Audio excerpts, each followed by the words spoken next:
Welcome children. നമുക്ക് കെമിസ്ട്രിയിലെ first unit ആയ solid സ്റ്റേറ്റിന്റെ കഴിഞ്ഞ ദിവസം പഠിപ്പിച്ചതെല്ലാം ഓർമ്മ കാണുമെന്ന് വിചാരിക്കുന്നു. നമുക്ക് ബാക്കി ഭാഗം പഠിക്കാൻ തുടങ്ങാം. നമുക്ക് പഠിക്കാനുള്ളത് പാക്കിംഗ് എഫിഷ്യൻസിയെ കുറിച്ചാണ്. എന്താണ് പാക്കിംഗ് എഫിഷ്യൻസി? അതായത് ഹെക്സഗണൽ ക്ലോസ് പാക്കിങ്ങിലും ക്യൂബിക് ക്ലോസ് പാക്കിങ്ങിലും ക്രിസ്റ്റലിന്റെ പാക്കിംഗ് എഫിഷ്യൻസി എന്ന് പറയുന്നത് 74% എന്ന് പറഞ്ഞാൽ നമുക്ക് മൊത്തം പാർട്ടിക്കിൾസിനെ അക്കോമഡേറ്റ് ചെയ്യാൻ മൊത്തം ലഭ്യമാകുന്ന സ്ഥലത്തെ 100%, അതിൽ 74% പാർട്ടിക്കിൾസ് കൊണ്ട് ഒക്കുപ്പൈ ചെയ്യും. പാർട്ടിക്കിൾസിനെ നമ്മൾ സ്ഫിയേഴ്സ് ആയിട്ടാണ് റെപ്രസെന്റ് ചെയ്യുന്നത്, ക്രിസ്റ്റലിലെ പാർട്ടിക്കിൾസിനെ. അപ്പോഴ് 74% HCPയുടെയും CCPയുടെയും പാക്കിംഗ് എഫിഷ്യൻസി എന്ന് പറഞ്ഞാൽ 74% space is occupied by spherical particles. ബാക്കി 26% വേക്കന്റ് സ്പേസ് ആണ്. എന്താ വേക്കന്റ് സ്പേസിന് എന്താ നമ്മൾ പറയാ? വോയിഡ്സ്. അപ്പൊ ഇവിടെ നമ്മുടെ HCPയിലും CCPയിലും ഒരു യൂണിറ്റ് സെല്ലിൽ എത്ര പാർട്ടിക്കിൾസ് ഉണ്ട്? 4 പാർട്ടിക്കിൾസ് ഉണ്ട് അല്ലെ? അപ്പൊ പിന്നെ അതുകൊണ്ട് 74% പാക്കിംഗ് എഫിഷ്യൻസിയാണ് എന്ന് പറഞ്ഞാൽ മൊത്തം യൂണിറ്റ് സെല്ലിൽ ലഭ്യമായ സ്പേസിന്റെ 74% പാർട്ടിക്കിൾസ് കൊണ്ട് ഒക്കുപ്പൈ ചെയ്യുന്നു.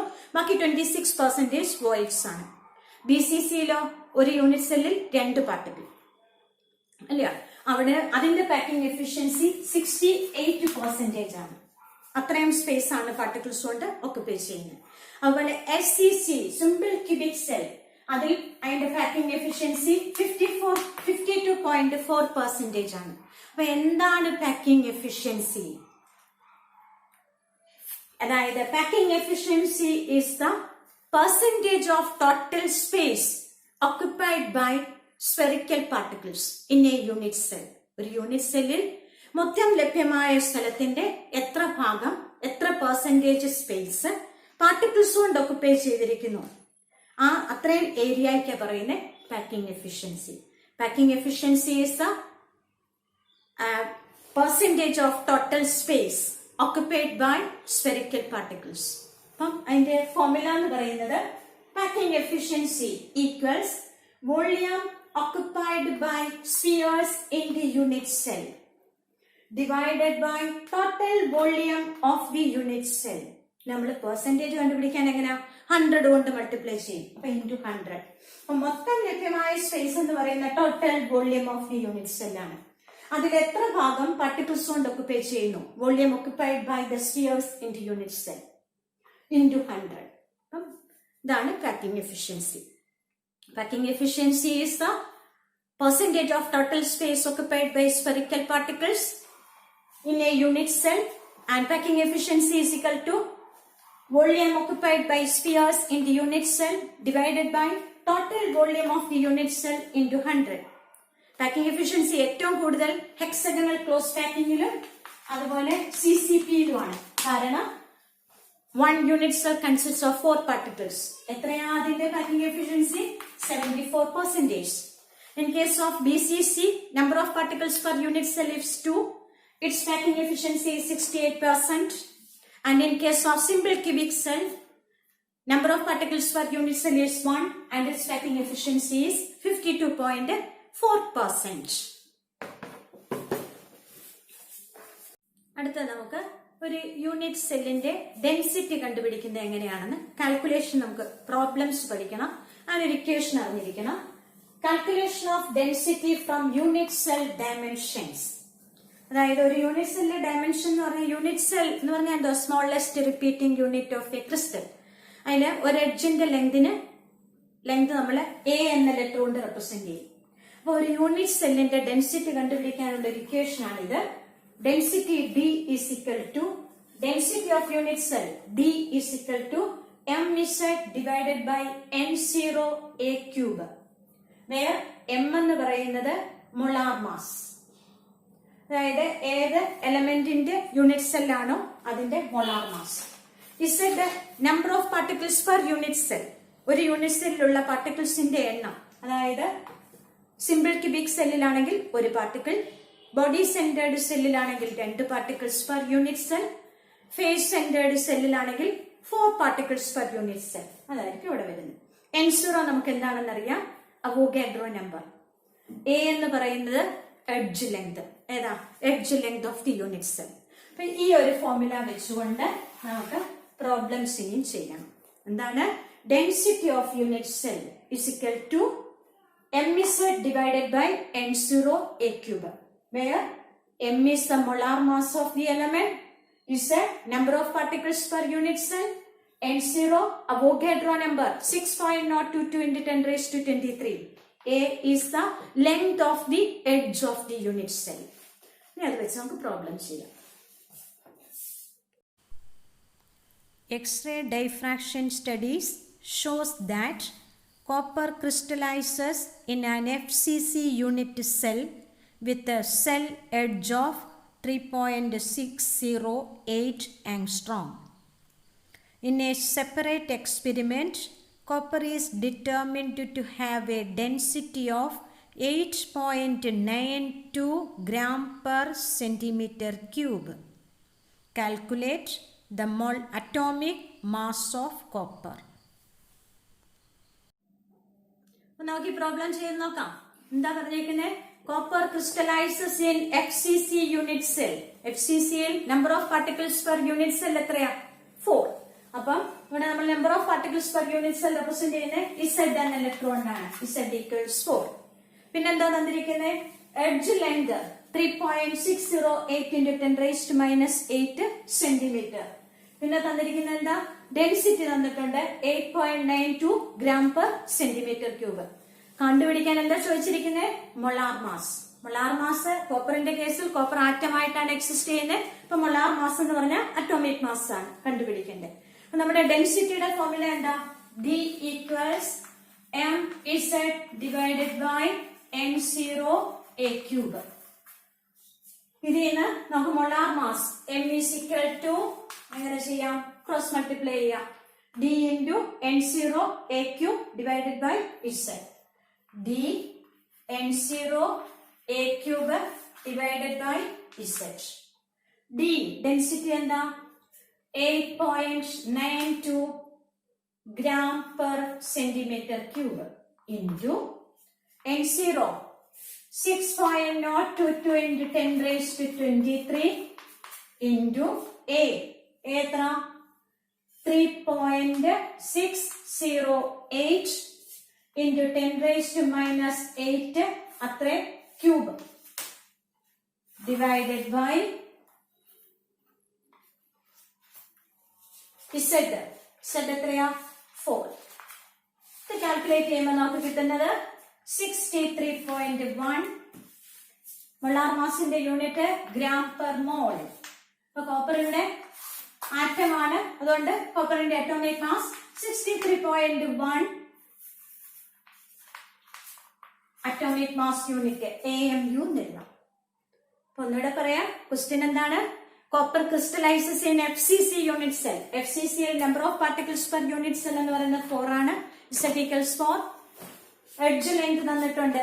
Edge length A 3.608 into 10 raised to -8 centimetre. Density 8.92 gram per centimeter cube. Molar mass ആണ് കണ്ടുപിടിക്കേണ്ടത്. അറ്റോമിക് മാസ് ഓഫ് കോപ്പർ ആണ് കണ്ടുപിടിക്കേണ്ടത്. അപ്പൊ നമ്മുടെ ഡെൻസിറ്റിയുടെ formula D equals mz by n0 a cube. അതിലെ മൊളാർ മാസ് കണ്ടുപിടിക്കുക. ക്രോസ് മൾട്ടിപ്ലൈ ചെയ്യുക. m equals D into n0 a cube divided by z. D യുടെ വാല്യൂ സബ്സ്റ്റിറ്റ്യൂട്ട് ചെയ്തു. n0 Avogadro number 6.022 into 10 raised to 23 into a യുടെ value 3.608 into 10 raised to -8 അത്രയും cube divided by 4. Calculate ചെയ്യുമ്പോൾ 63.1 gram per mole എന്ന് വരും. That is atomic mass of copper equals 63.1 U. അങ്ങനെയാണ് problem. മനസ്സിലായല്ലോ? Calculate the mass of a unit cell of a copper crystal. Atomic mass of copper is 63.54. നമുക്ക് ആ problem ചെയ്ത് നോക്കാം. അതായത് എന്തുവാ ചോദിച്ചിരിക്കുന്നത്? കോപ്പറിന്റെ ഒരു യൂണിറ്റ് സെല്ലിന്റെ മാസ് കണ്ടുപിടിക്കാൻ. Mass of a unit cell of copper. അതായത് മാസ് എന്ന് പറഞ്ഞാൽ വെയിറ്റ്. അപ്പൊ നമുക്ക് ഡെൻസിറ്റി ഓഫ് യൂണിറ്റ് സെൽ എന്ന് പറയുന്നത് ഡെൻസിറ്റിയുടെ formula mass by volume. Density of unit cell, mass of unit cell divided by volume of unit cell. അപ്പൊ ഇതില് ഈ മാസ് ആണ് കണ്ടുപിടിക്കേണ്ടത്. എന്റെ കൂടെ തന്നിട്ടുണ്ട് മൊളാർ മാസ് ഓഫ് കോപ്പർ. കോപ്പറിന്റെ മൊളാർ മാസ് 63.54. കോപ്പർ ആറ്റമായിട്ടാണ് എക്സിസ്റ്റ് ചെയ്യുന്നത്. അറ്റോമിക് മാസ് എന്ന് പറഞ്ഞാൽ 63.54. ഇതാണ് കോപ്പറിന്റെ മൊളാർ മാസ്. അപ്പൊ ഇതാണ് കണ്ടുപിടിക്കേണ്ടത്. നമുക്ക് ഡെൻസിറ്റി ഓഫ് യൂണിറ്റ് സെല്ലിന്റെ ഒരു ഫോർമുല നമ്മളിപ്പോ പഠിച്ചു. Density equals mZ divided by n0a³. നമുക്ക് ഈ ഡെൻസിറ്റി ഓഫ് യൂണിറ്റ് സെല്ലിന് വരെ ഈ ഫോർമുല ഇവിടെ സബ്സ്റ്റിറ്റ്യൂട്ട് ചെയ്യാം. Therefore mZ by n0a³ equals mass of unit cell. അത് നമ്മൾ സ്മോൾ ലെറ്റർ m കൊണ്ട് റെപ്രസെന്റ് ചെയ്യാം. Molar mass of copper capital letter m, mass of unit cell small letter m കൊണ്ട് റെപ്രസെന്റ് ചെയ്തു. Divided by volume of unit cell. Unit സെല്ലിന്റെ volume, unit സെല്ലിന്റെ ഒരു എഡ്ജിന്റെ ലെങ്ത് a. അപ്പൊ യൂണിറ്റ് സെൽ എന്ന് പറയാൻ ക്യൂബ് പോലാണ്. ക്യൂബിന്റെ വോളിയം എന്തുവാ? Side into side into side. അപ്പൊ a into a into a, that is a³. ഇങ്ങനെ വരും. അതായത് density of unit cell mZ by n0a³, mass of unit cell small letter m കൊണ്ട് റെപ്രസെന്റ് ചെയ്തു. Volume of unit cell a³. അപ്പൊ ഡിനോമിനേറ്ററിലെ 2a³ cancel ആയി. പിന്നെ ഇവിടെ എന്താ ഉള്ളത്? mZ by n0 equals m, that is mass of unit cell m is equal to mZ divided by n0. അതിന്റെ value substitute ചെയ്യുമ്പോൾ mass of unit cell is equal to molar mass of copper 63.54 into, ഇനി നമ്മൾ കഴിഞ്ഞ പ്രോബ്ലത്തിൽ പഠിച്ചു വരും, copper crystallises in FCC unit cell. FCC യുടെ കേസിൽ number of particles per unit cell 4 ആണ്. Therefore 4 divided by n0, Avogadro number 6.022 into 10⁻23. ഇത്രയും calculate ചെയ്യുമ്പോൾ നമുക്ക് കിട്ടുന്നത് 4.22 ഗ്രാം എന്ന് വരും. ഇതാണ് കോപ്പറിന്റെ ഒരു യൂണിറ്റ് സെല്ലിന്റെ മാസ്. എന്നൂടെ പറയാം, എന്താ ചോദിച്ചിരിക്കുന്നത്? Calculate the mass of a unit cell of copper. അപ്പൊ copper crystallises in FCC lattice, FCC unit cell. Therefore number of particles per unit cell, that is said in case of copper 4 ആണ്. പിന്നെ density of unit cell എന്ന് പറയുന്നത് mass of unit cell divided by volume of unit cell. അതിന്റെ mass of unit cell കണ്ടുപിടിക്കണം. അപ്പൊ density of unit സെല്ലിൽ നമ്മൾ പഠിച്ച ഫോർമുലയാണ് mZ ഡിവൈഡഡ് ബൈ n0a³. അതുകൊണ്ട് ഇതിന് ഇവിടെ സബ്സ്റ്റിറ്റ്യൂട്ട് ചെയ്യാം. Divided by mass of unit cell small letter m divided by volume of unit cell. Unit cell cube പോലാണ്. ഒരു എഡ്ജിന്റെ ലെങ്ത് a ആണ്. അപ്പൊ ഒരു യൂണിറ്റ് സെല്ലിന്റെ volume a into a into a, that is a³. a³ ഇവിടെ substitute ചെയ്തു. 2a³ ഡിനോമിനേറ്ററിലെ 2a³ cancel ആയി. Therefore m is equal to mZ divided by n0. m ന് പകരം മോളാർ മാസ് തന്നിട്ടുണ്ട് 63.54. Number of particles per unit cell Z 4 divided by n0, Avogadro number 6.022 into 10⁻23. Solve ചെയ്യുമ്പോൾ 4.22 gram ആണ് mass of unit cell of copper. മനസ്സിലായല്ലോ? Silver forms CCP lattice. Cubic close packing ആണ് CCP lattice. And X-ray studies of its crystal show that the edge length of its unit cell is 408.6 picometer. Calculate the density of silver. Atomic weight of silver തന്നിട്ടുണ്ട് 107.9 U. U എന്ന് പറഞ്ഞാൽ atomic mass unit. Question വായിച്ചിട്ട് എന്ത് മനസ്സിലായി? Silver form CCP lattice. CCP cubic close packing. അത് നമ്മുടെ face centred ക്യൂബിക്കിനെ പോലെ തന്നെയാണ് ക്രിസ്റ്റലൈസ് ചെയ്യുന്ന unit cell. 4 particles per unit സെല്ലാണ്. പിന്നെ edge length of unit cell തന്നിട്ടുണ്ട് 408.6 picometer. പിന്നെ മൊളാർ മാസ് ഓഫ് സിൽവർ തന്നിട്ടുണ്ട് 107.9 അറ്റോമിക് മാസ് യൂണിറ്റ്. അപ്പൊ നമ്മളിവിടെ എഡ്ജ് ലെങ്ത് ഡെൻസിറ്റി ആണ് കണ്ടുപിടിക്കേണ്ടത്. ഡെൻസിറ്റി ഓഫ് സിൽവർ ആണ് കണ്ടുപിടിക്കേണ്ടത്. അപ്പൊ ഇവിടെ നമ്മളിപ്പം A അത് പൈക്കോമീറ്ററിലാണ് തന്നിരിക്കുന്നത്. അപ്പൊ നമുക്കതിനെ പൈക്കോമീറ്ററിനെ മീറ്റർ ആക്കാൻ എന്താ ചെയ്യേണ്ടത്? 10⁻12 കൊണ്ട് മൾട്ടിപ്ലൈ ചെയ്യണം. അപ്പൊ ഇവിടെ 408.6 6 into 10 raised to minus 12 meter. ഇതിനെ സെന്റിമീറ്റർ ആക്കണമെങ്കിലോ മീറ്ററിനെ സെന്റിമീറ്റർ ആക്കാൻ എന്താ ചെയ്യേണ്ടത്? 100 കൊണ്ട് മൾട്ടിപ്ലൈ ചെയ്യണം. 100 എന്ന് പറഞ്ഞാൽ 10 സ്ക്വയർ. അപ്പൊ ഇതേ ഇൻറ്റു 10 സ്ക്വയർ വരുമ്പോ എത്ര വരും? 10 raised to minus 12 into 10 square, that is 408.6 into 10 raised to minus 12 ഇത്രയും മീറ്റർ ആണ് ഇൻറ്റു 10 സ്ക്വയർ സെന്റിമീറ്റർ, ഇത്രയും സെന്റിമീറ്റർ. അത് വരുമ്പോ നമുക്ക് 408.6 into 10 raised to minus 12 ഉം 10 raised to 2 കൂടെ വരുമ്പോ 10 raised to minus 10 സെന്റിമീറ്റർ എന്ന് വരും. ഇതാണ് എഡ്ജ് ലെങ്ത്. പിന്നെ CCP ലാറ്റിസ് ആണ് ഫോം, CCP യൂണിറ്റ് സെൽ ആണ് ഫോം ചെയ്യുന്നത്. അപ്പൊ number of particles per unit cell 4 ആണ്. മോളാർ മാസ് ഉണ്ട്. ഇതിന് ഡെൻസിറ്റി എങ്ങനെ കണ്ടുപിടിക്കാം? ഡെൻസിറ്റിയുടെ ഫോർമുല എന്താ? Density equals mz divided by n0a cube. Therefore it is equal to m ന് പകരം molar mass of silver 107.9 into Z, number of particles per unit cell 4 divided by n0 6.022 into 10 raised to 23. നമ്മുടെ മോളാർ മാസിന്റെ unit gram per mole, ഇത്രയും gram per mole into 4 6.022 into 10 raised to 23. എയുടെ value 408.6 into 10 raised to minus 10 cube. A cube അല്ലേ? ഇത് ഇത്രയും solve ചെയ്യുമ്പോൾ നമുക്ക് കിട്ടുന്നത് 10.5 per centimeter cube ആണ്. അതായത് density an element with molar mass 2.7 into 10 raised to minus 2 kilogram per mole forms a cubic unit cell with the edge length 405 picometer if its density is 2.7 into 10 raised to 3 kilogram per meter cube.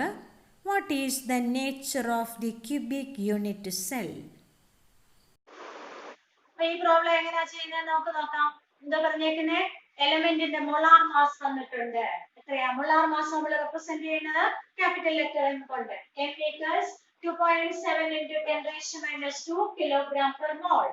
പിന്നെ തന്നിരിക്കുന്നത് that element forms a cubic unit cell. Unit cell എങ്ങനത്തെയാണെന്ന് പറഞ്ഞിട്ടില്ല.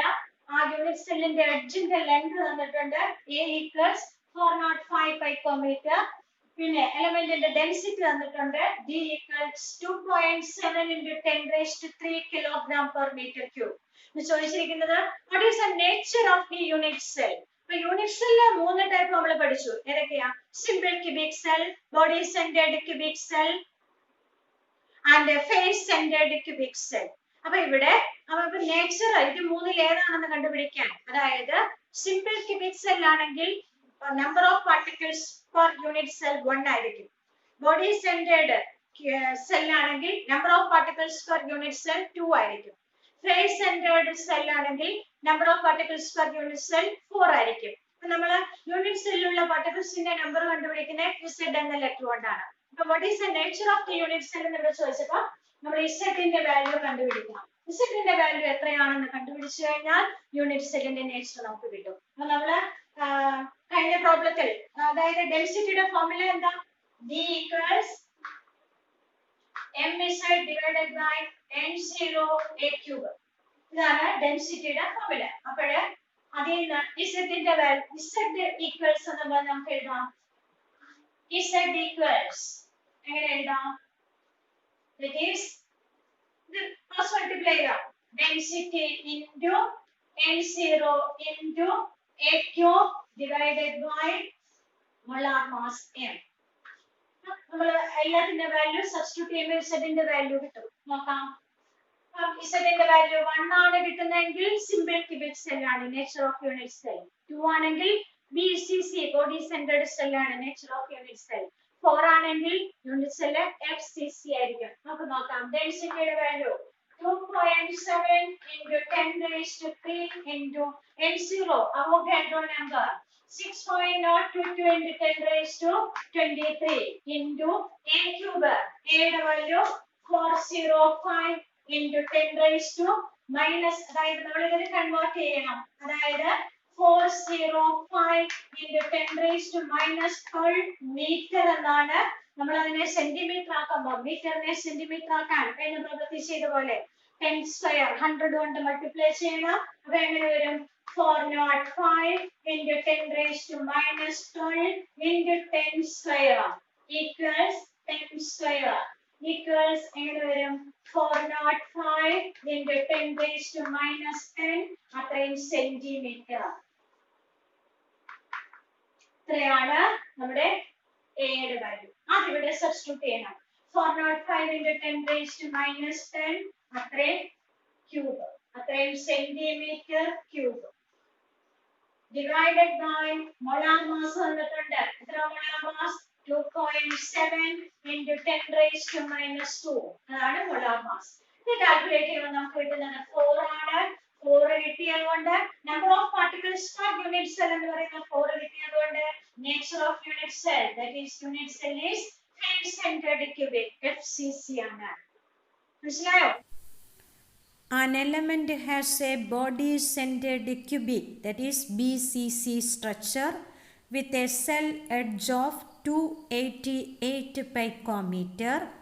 The density of the element is 7.2 gram per centimeter cube. How many atoms present in 208 gram of the element? അപ്പൊ ഈ problem എങ്ങനെയാ ചെയ്യുന്നത് നോക്കാം. എന്താ പറഞ്ഞേക്കുന്നത്? Element crystallises in BCC lattice. BCCയിൽ ഒരു യൂണിറ്റ് സെല്ലിലുള്ള പാർട്ടിക്കിൾസിന്റെ എണ്ണം എത്രയാ? 2. പിന്നെന്താ അതില് ഒരു യൂണിറ്റ് സെല്ലിന്റെ എഡ്ജിന്റെ ലെങ്ത് തന്നിട്ടുണ്ട്. A equals 288 picometer. നമ്മൾ പൈക്കോമീറ്ററിനെ മീറ്റർ ആക്കുക. 288 into 10 raised to minus 12 metre. പിന്നെ സെന്റിമീറ്റർ ആക്കുമ്പോൾ 10 സ്ക്വയർ കൊണ്ട് മൾട്ടിപ്ലൈ ചെയ്യുമ്പോൾ 288 into 10 raised to minus 12 into 10 raised to 2 equals 288 into 10 raised to minus 10 centimeter. അതാണ് യൂണിറ്റ് സെല്ലിന്റെ ഒരു എഡ്ജിന്റെ ലെങ്ത്. എലമെന്റിന്റെ ഡെൻസിറ്റി തന്നിട്ടുണ്ട് 7.2 gram per centimeter cube. പിന്നെ ആ എലമെന്റിന്റെ മാസ് വെയിറ്റ് തന്നിട്ടുണ്ട്. അതാണ് 208 gram. ഇവര് ചോദിച്ചിരിക്കുന്നത് എന്താ? 208 gram എലമെന്റിൽ എത്ര ആറ്റംസ് ഉണ്ടെന്നാണ് ചോദിച്ചിരിക്കുന്നത്. നമുക്ക് തന്നിട്ടുണ്ട് element crystallises in BCC lattice എന്ന്. BCCയിൽ ഒരു യൂണിറ്റ് സെല്ലിൽ 2 പാർട്ടിക്കിൾസ് ഉണ്ട്. അപ്പൊ നമ്പർ ഓഫ് പാർട്ടിക്കിൾസ് കണ്ടുപിടിക്കാൻ ഈ 208 gram എലമെന്റിൽ എത്ര യൂണിറ്റ് സെൽ ഉണ്ടെന്ന് നമ്മൾ കണ്ടുപിടിക്കണം. അതെങ്ങനെ കിട്ടും? അതായത് നമ്മൾ ആദ്യം യൂണിറ്റ് സെല്ലിന്റെ വോളിയം കണ്ടുപിടിക്കണം. പിന്നെ 208 gram എലമെന്റിന്റെ വോളിയം കണ്ടുപിടിക്കണം. എന്നിട്ട് എലമെന്റിന്റെ വോളിയത്തിനെ ഒരു യൂണിറ്റ് സെല്ലിന്റെ വോളിയം കൊണ്ട് ഡിവൈഡ് ചെയ്യുമ്പോൾ നമുക്ക് എത്ര യൂണിറ്റ് സെൽ ഉണ്ടെന്ന് കിട്ടും. ആ നമ്പറിനെ ഒരു യൂണിറ്റ് സെല്ലിൽ 2 പാർട്ടിക്കിൾസ് ഉണ്ട്. ഇപ്പൊ ടോട്ടൽ പാർട്ടിക്കിൾസ് കാണാൻ 2 into ആ നമ്പർ ഓഫ് യൂണിറ്റ് സെൽ. നമുക്ക് ചെയ്ത് നോക്കാം എങ്ങനെയാണെന്ന്. ആദ്യം ചെയ്യേണ്ടത് ഒരു യൂണിറ്റ് സെല്ലിന്റെ volume. Volume of 1 unit cell equals cube equals 288 into 10 raised to minus 10 the whole cube. അത് ചെയ്യുമ്പോൾ നമുക്ക് കിട്ടുന്നത് 2.39 into 10 raised to minus 23. 10 raised to minus 23 അത്രയും സെന്റിമീറ്റർ ക്യൂബ് എന്ന് പറയുന്നത് വോളിയം. ഇനി നമുക്ക് ചെയ്യേണ്ടത് volume of 208 gram of element. Volume of 208 gram element. അതെങ്ങനെയാ? നമുക്കറിയാം density is equal to mass divided by volume. അപ്പൊ അതിൽ നിന്ന് മാസ് is equal to എങ്ങനെ കിട്ടും? മാസ് ഈക്വൽസ് അല്ല, നമുക്ക് കണ്ടുപിടിക്കേണ്ട volume. Volume equals mass by density. Mass of element by density. Mass 208 divided by density തന്നിട്ടുണ്ട് 7.2 gram per centimeter cube. അപ്പൊ ഇത് ചെയ്യുമ്പോൾ നമുക്ക് കിട്ടുന്നത് 28.88 അത്രയും സെന്റിമീറ്റർ ക്യൂബ് എന്ന് കിട്ടും. അത്രയും സെന്റിമീറ്റർ ക്യൂബ് ആണ് വോളിയം. ഇനി നമുക്ക് നമ്പർ ഓഫ് യൂണിറ്റ് സെൽ കണ്ടുപിടിക്കണം. നമ്പർ ഓഫ് യൂണിറ്റ് സെൽ എങ്ങനെ കിട്ടും? എലമെന്റിന്റെ വോളിയം ദാറ്റ് ഈസ് 28.88നെ ഒരു യൂണിറ്റ് സെല്ലിന്റെ വോളിയം കൊണ്ട് 2.39 into 10 raised to minus 23 ഇതുകൊണ്ട് ഡിവൈഡ് ചെയ്യാം. ഇതുകൊണ്ട് ഡിവൈഡ് ചെയ്യുമ്പോൾ നമുക്ക് കിട്ടുന്നത് 12.08 into 10 raised to 23 അത്രയും എണ്ണം കിട്ടും. അപ്പൊ ഒരു BCC-യിൽ 2 പാർട്ടിക്കിൾ. അപ്പൊ ഇത്രയും ഒരു BCC യൂണിറ്റ് സെല്ലിൽ 2 പാർട്ടിക്കിൾ. അപ്പൊ ഇത്രയും യൂണിറ്റ് സെല്ലിൽ എങ്ങനെ number of particles in the unit cell equals എങ്ങനെ കിട്ടും? One BCC unit cell consists of 2 particles. Therefore, number of particles in 12.08 into 10 raised to 23 unit cells equals 2 into 12.08 into 10 raised to 23 equals 24.16 into 10 raised to 23 particles. So, this section ഇവിടെ തീരുവാണ്. ബാക്കി നമുക്ക് അടുത്ത class